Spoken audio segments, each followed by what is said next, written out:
So a Missouri state senator is proposing a bill that would ban central bank digital currencies being used in that state. And it's also legalizing gold and silver as legal tender. Now, there are other states that have done this. Utah, for example, has legalized gold and silver as legal tender. Now, our Constitution already says that a dollar is a certain amount of weight in gold, that the power to regulate currency, it's already in the Constitution, and it's actually delegated to the Congress. However, we have a central bank, and that brings me to the next point, central bank digital currencies. Now, this is something that has been talked about for years now, and the federal government wants to implement their own digital currency. They cite that it's going to be more efficient. It saves the government money without having to print currency, like physical currency. Of course, that would also give them a lot of power, right? The big mega banks have already gotten into this, and I suspect, and I think everybody else has also, that it's the big mega banks that have lobbied for the creation of a central bank digital currency. And such a system would be like the mark of the beast. It's the social credit score system like they do in China. The government would have that much more power over your purchases, and you would have no privacy. It's already like that now with the way our system is. We use debit cards, we use credit cards, we use apps on our phone, Cash App and Zelle, for example.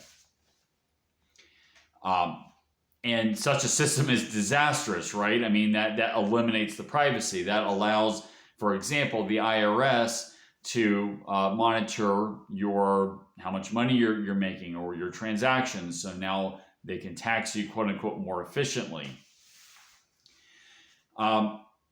Such that kind of power would give not only the federal government, it would also give these big corporations that are infused with the federal government, because our founders made the mistake of not specifying the separation of economy and state like you would with church and state, and give them that kind of power to decide whether or not you are respecting trans rights, to their liking, or God forbid you badmouth, the government, whether, there's a stolen election, for example, or a war that's being launched that, is not in America's interest that you criticize.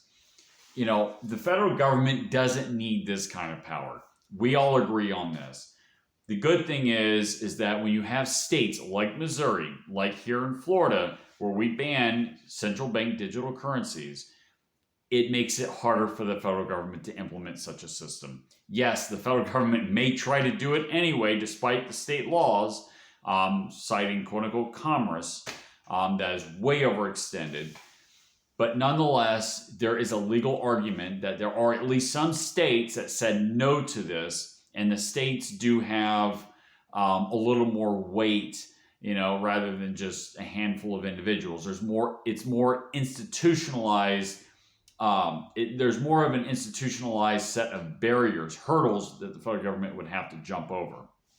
So that's fantastic. I'm glad that Republican Senator Rick Bratton of Missouri is proposing such a bill. And I hope that it passes, and I hope more states do this, so that we don't have to worry about such a tyranny as a central bank digital currency.